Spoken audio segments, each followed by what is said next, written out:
Bonjour à toutes et bonjour à tous et bienvenue dans cette deuxième vidéo.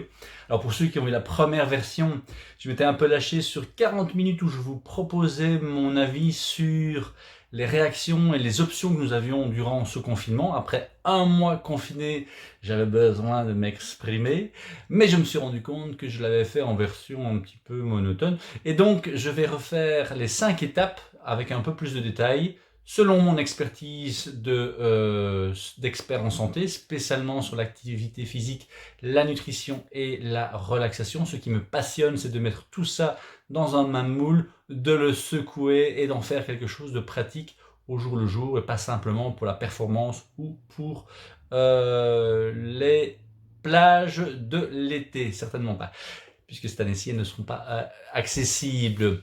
Alors, petit rappel, donc c'était par rapport à un interview de Ajit Malwalka de chez Evercoach que j'avais m'étais inspiré pour structurer justement ma réflexion, parce que depuis un mois, eh bien, je travaille énormément pour différentes missions, pour mes projets personnels, mais également pour comprendre un petit peu cette situation historique actuelle.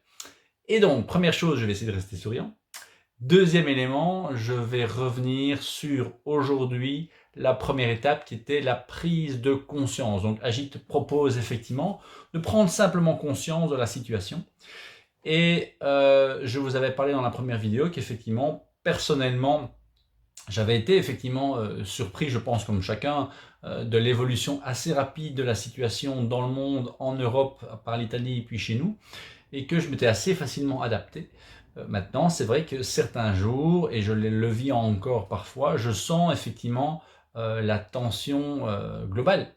S'il y a, je pense, 3,5 milliards de personnes qui sont confinées à la maison, ben, c'est un peu comme quand on rentre dans une pièce et où les gens s'entendent pas et qu'il y a un peu de tension dans l'air. Ben oui, vous rentrez dans une pièce, une petite pièce avec 25 personnes qui ne sont pas en forme, ben vous allez le sentir.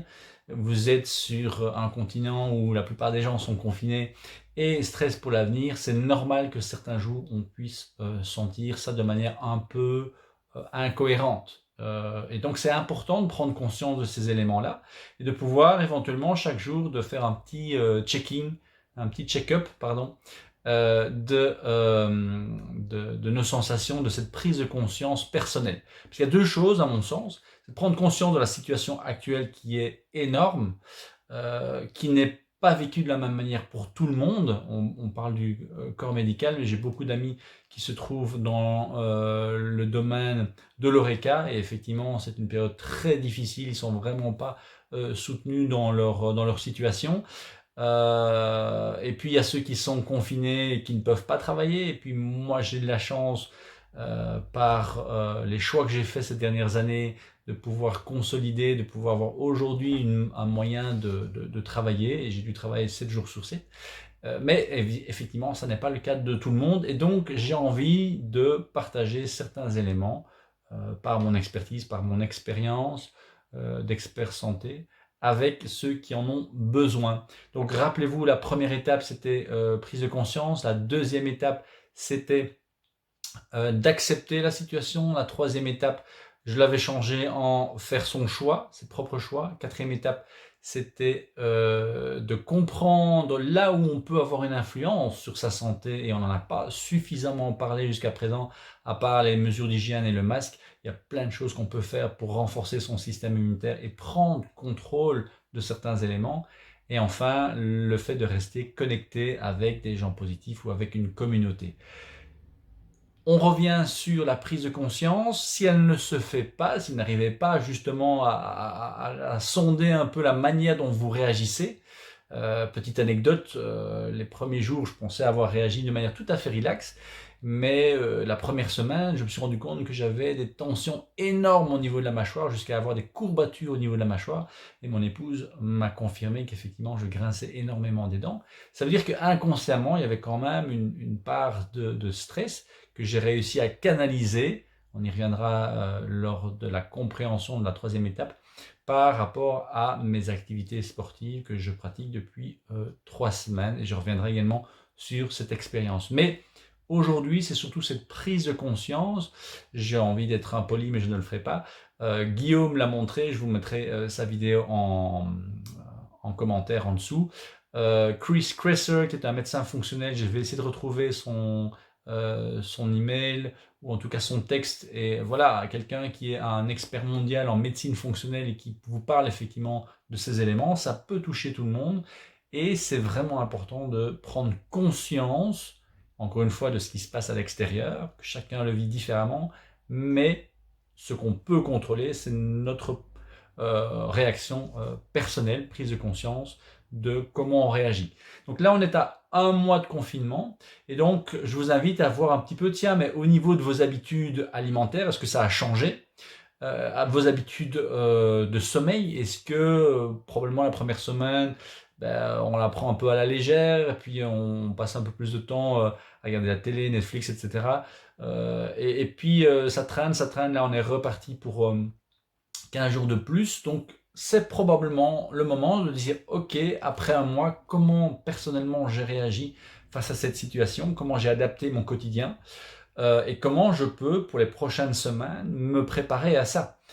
Si je reviens au niveau du système circadien par exemple, qui est un système qui nous permet de moduler une partie de notre métabolisme grâce à notre environnement.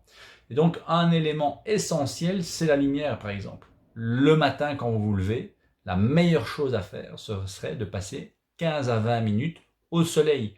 Alors si vous n'avez pas effectivement de jardin ou de terrasse, c'est plus difficile, ça dépend aussi de l'exposition de votre appartement, si vous êtes en appartement.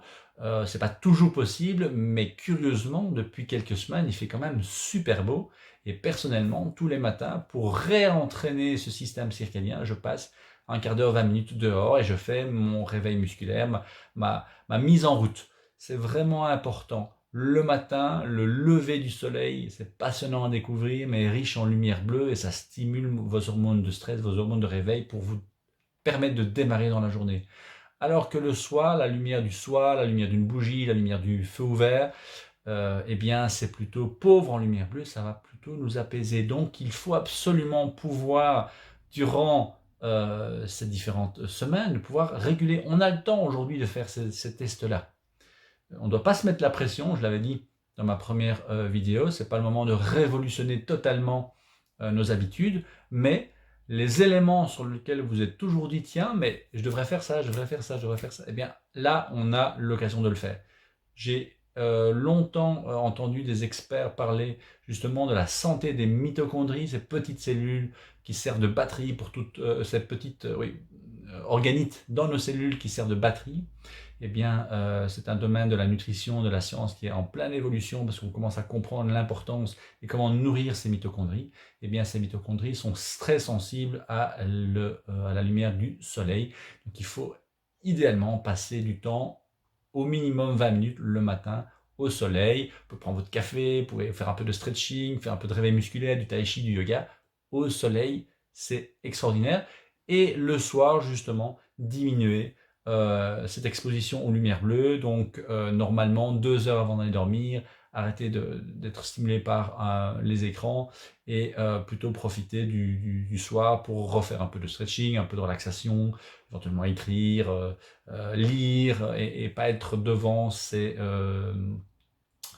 écrans tout le temps. Alors maintenant, sur 7 jours, rien ne vous empêche de choisir 2 soirs par semaine où vous faites votre soirée cinéma et les autres, réentraîner ce système circadien parce qu'effectivement, c'est comme si vous mettiez en vacances votre système hormonal, le rééduquier. Et donc vraiment prendre conscience de ce que vous avez déjà fait pendant 1 mois, ce qui aurait à modifier et comment vous pouvez l'adapter, que ce soit au niveau de vos horaires de repas, vos horaires de sommeil, ce que vous avez décidé ou les habitudes que vous avez prises récemment par rapport aux aliments.